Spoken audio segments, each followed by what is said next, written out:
criminals just trying to pay off their court costs are instead swindled out of their money, and you won't believe who's accused of taking it. A retired parole officer is in trouble, accused of stealing money from people she supervised. Good evening, I'm Eric Franke. And I'm Michelle Lee. First at 10 tonight, court documents allege she took more than $4,000. In a News 3 investigates, the night team's Jennifer Hoff found out Sherry Buswell's first court date might not stick. Jen? Michelle, Buswell is in court in Grant County on Monday to face dozens of charges, but there's a conflict of interest there that could postpone that appearance. Sherry Buswell is a well-known Grant County parole officer. She worked at the Lancaster office for 16 years, but before retiring in January, she was put on administrative leave instead. Court documents accuse the 56-year-old of stealing money from the people she supervised. Parolees used money orders to pay off court costs and supervision fees.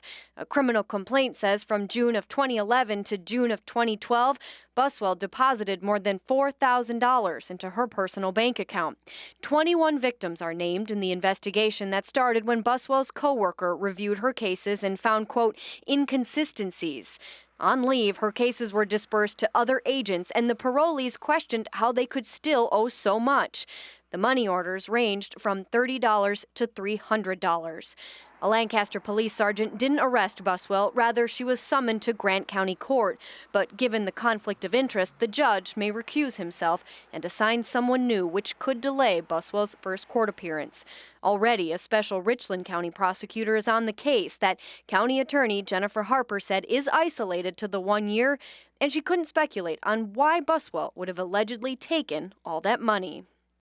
21 of the 67 charges Buswell faces are felonies. The DA, Lancaster's police chief, even Buswell herself declined our on-camera interview request. But I did speak to Buswell outside of her home. I went there to ask her for that interview. And guys, she did offer up an apology for the allegations I wanted to ask her about. All right, to be continued. Thanks, Jen. For the first time, a Platteville man is opening up about being the victim of his parole officer. I'm Jennifer Hoff with the follow-up to a News 3 investigation. We first revealed the 67 charges against the Grant County officer last night. Good evening. I'm Michelle Lee. And I'm Eric Franke. New tonight at 10, one of Sherry Buswell's alleged victims says she not only stole his money, but his future. He spoke only to the night team's Jennifer Hoff in this continuing News 3 investigation. Eric, Joshua Ryder can prove he paid hundreds of dollars in restitution to Buswell back when she was his parole officer in Grant County. But since the money went missing, he's on probation for another couple years.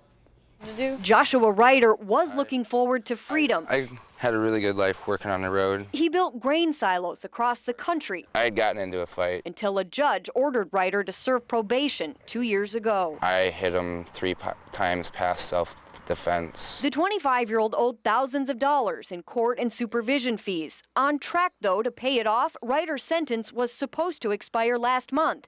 Except this criminal complaint says Ryder's probation officer deposited his money orders into her bank account. Shocked me more than anything that this happened. Now Ryder faces 2 more years of extended probation, in part to pay back the money he says Sherry Buswell stole. It's unreal.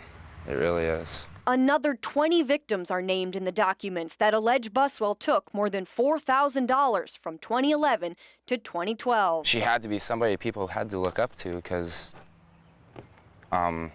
she seemed like the person that wouldn't steer you wrong or do you wrong. After Buswell's co-worker first noticed the inconsistencies in her cases, she was put on administrative leave before she retired in January. I've made mistakes in my life. As for Joshua Ryder, he says when he's finally free, he won't fall victim again. I'm taking the extra steps so that way there is a complete paper trail and a folder of stuff, so it can't happen to me again, because if it does, I'm ready for it.